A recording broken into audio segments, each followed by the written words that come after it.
पहला हिस्सा, कामयाबी का नशा। कराची के एक पॉश इलाके ने असलम अपनी बीवी और बेटे एहसान के साथ रहता था। असलम एक सफल बिजनेसमैन था, बड़ी गाड़ी, बड़ा घर और हर ऐशो आराम। लेकिन उसी घर में एक छोटे से कमरे में उसकी विधवा माँ राबिया बेगम भी रहती थी।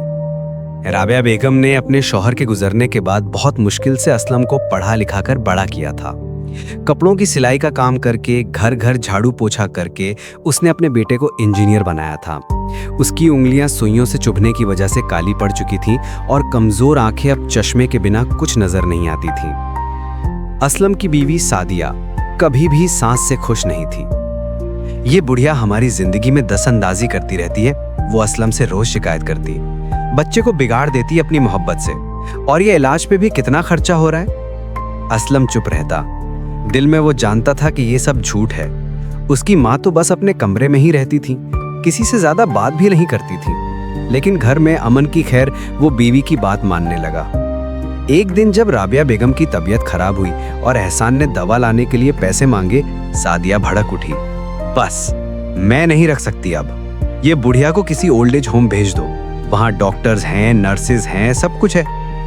असलम ने हिचकिचाहट से कहा, लेकिन वो मेरी माँ है और मैं तुम्हारी बीवी हूं।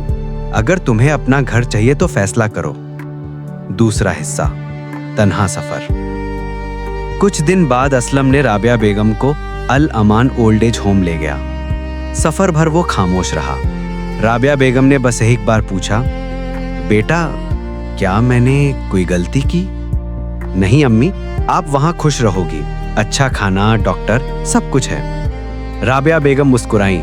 वो आंसू जो आंख में थे, आंसू बन के नीचे नहीं आए। ठीक है बेटा, अगर तू खुश है तो मैं भी खुश हूं। जब असलम जाने लगा तो राबिया बेगम ने उसका हाथ पकड़ा। एक आखिरी बात, मैंने तेरी खुशी के लिए जिंदगी लगा दी। बस इतनी दुआ है कि अल्लाह तुझे वही समझ दे जो मैंने सिखानी चाहिए थी। असलम ने सिर हिलाया और चला गया। रास्ते भर उसका दिल भारी था, लेकिन घर जाकर वो सब भूल गया। अब जिंदगी आराम से गुजरेगी, सादिया ने खुशी से कहा। तीसरा हिस्सा, वक्त का पहिया। 5 साल गुजर गए। असलम अब ज्यादा अमीर हो गया था, लेकिन एहसान अब 18 साल का जवान था और बाप की तरह बिजनेसमैन बनना चाहता था। अबू, मैं दुबई शिफ्ट होना चाहता हूँ, वहां बिजनेस के बेटर अपॉर्चुनिटीज हैं। एहसान ने एक दिन कहा।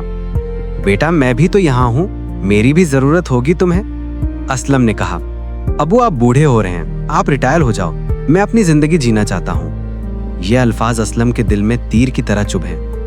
लेकिन बेटा, नो बट्स अब्बू, और वैसे भी आपको देखभाल के लिए मैं एक अच्छे ओल्ड एज होम में एडमिशन करवा दूंगा, वहां सब फैसिलिटीज हैं। असलम के पास कुछ कहने को नहीं रहा। एहसान ने अगले हफ्ते उसे सुकून सीनियर लिविंग होम में एडमिट करवा दिया और दुबई चला गया। सादिया भी बेटी के घर रहने चली गई। चौथा हिस्सा, पछतावा। ओल्ड एज होम में असलम अकेला था। कमरा साफ था, खाना अच्छा था, लेकिन दिल उजड़ा हुआ था। रोज वो अपने बीते दिन याद करता। एक दिन जब वो होम के गार्डन में बैठा था, एक बुजुर्ग शख्स ने उसके पास आके कहा, असलम बेटा। असलम ने चौंका। सामने बाबा इरफान खड़े थे, वो बुजुर्ग फकीर जो उसके मोहल्ले में रहते थे। बाबा आप यहाँ? मैं यहाँ महीने में एक बार लंगर देने आता हूँ, लेकिन तुम्हें यहाँ देखकर हैरान हुआ। तुम्हारी माँ। असलम की आंखें भर आईं। बाबा मैंने बहुत बड़ी गलती की, मैंने अम्मी को। मैं जानता हूँ बेटा, बाबा ने हाथ रखा उसके कंधे पर। तुम्हारी माँ 2 साल पहले गुजर गई। लास्ट वक्त में बस तुम्हारा नाम ले रही थी, कहती थी मेरा असलम खुश रहे, अल्लाह उसे समझ दे। असलम ज़ारो कतार रोया। बाबा ने कहा, बेटा जो तोहफा अल्लाह ने तुम्हें दिया था माँ की शक्ल में, उसे तुमने खुद ही खोया। आज तुम्हारे बेटे ने वही किया जो तुमने अपनी माँ के साथ किया। ये अल्लाह का इंसाफ है। बाबा मैं क्या करूं अब बस तौबा और अपने गुनाह का एहसास है तेरे पास। 5वां हिस्सा, सबक। असलम रोज राबिया बेगम की कब्र पे जाने लगा। वो समझ गया था कि रिश्तों की कदर वक्त रहते करनी चाहिए। उसने एहसान को कई बार फोन किया, लेकिन बेटा कॉल नहीं उठाता था। एक दिन एहसान का मैसेज आया, अबू आप खैरियत से हैं ना? मैं बिजी हूँ, जल्द मिलूंगा।